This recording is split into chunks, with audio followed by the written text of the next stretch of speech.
हमारा परिवार राजस्थान से आया है खुश हो बेटा। और आने के पीछे जो कहानी है अंतर्यामी है, सब पता है आपको।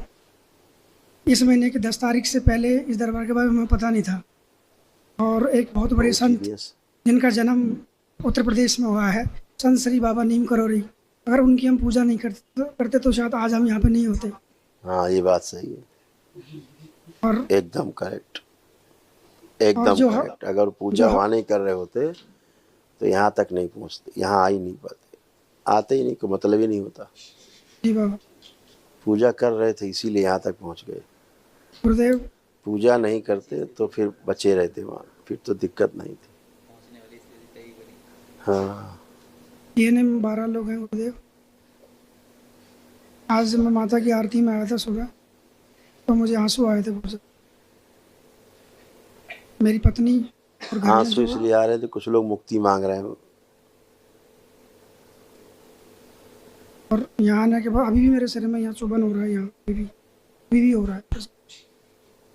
क्योंकि आप वहाँ की बात करने लगे इसलिए चुभन होने लगी।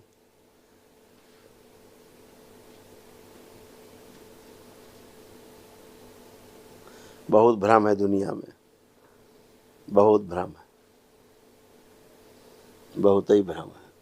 चलो टूटा तो भ्रम आपका। देखो आप सब पुरुष सदस्यों में एक प्रश्न का उत्तर तो बनता है कि जिन स्थानों से आप लोग जुड़े रहते हैं, हम किसी व्यक्ति विशेष स्थान विशेष की बात नहीं कर रहे। बहुत लोग आते हैं हम फला जगह से जुड़े। अगर सब अच्छा रहता है, सकारात्मक रहता है, तो कष्ट क्यों आते हैं?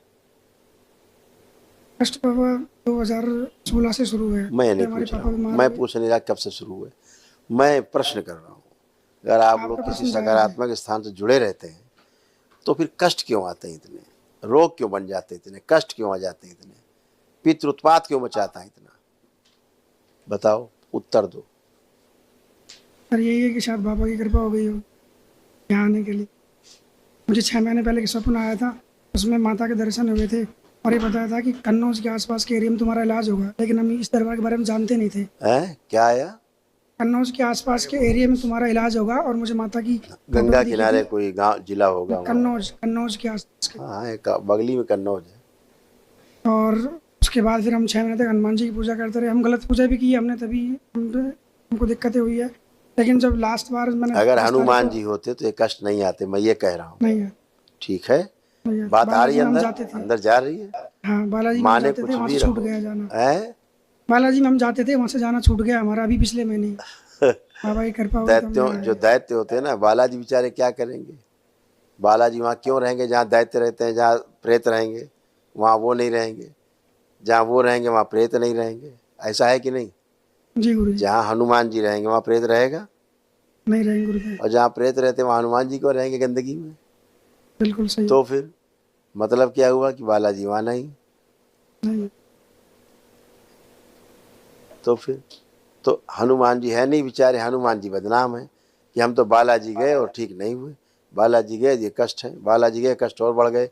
बेचारे हनुमान जी खामखा पीछे जा रहे हैं, गंदगी फैला रहे हैं प्रेत, और बदनाम हो रहे हैं बालाजी। अरे हनुमान जी को सुन करके, स्मरण करके ये सब भाग जाते हैं गंदगी। हाँ, जहाँ सभी होती है वहाँ बार बार ये गंदगी नहीं आती। दरबार में क्यों एक ही दिन में खत्म हो जाती है सब? आज आप दरबार आए सब लोग, एक ही दिन में सब स्वस्थ होकर खड़े हुए एक साथ। एक दिन का वैदिक अनुष्ठान कल किया है आपने, आज मेरे सामने खड़े हो केवल आके आप सब एक ही दिन में कैसे स्वस्थ हो जाते हो? क्योंकि स्मृतियां सब नष्ट हो जाती गंदगी की। कहीं कोई ऊत भूत प्रेत और शैतान इस तरह के नहीं होते कि आपको कोई खा जाएगा। ठीक, आप ही पितृ होते हैं जो आप में आतंक और गंदगी मचाए रहते हैं, उनकी मुक्ति होती है, वो जाते हैं, पितृ दोष नष्ट होता है, काल सब दोष कटता है, किरण नक्षत्रों का संतुलन समाप्त होता है और आप स्वस्थ होते हैं।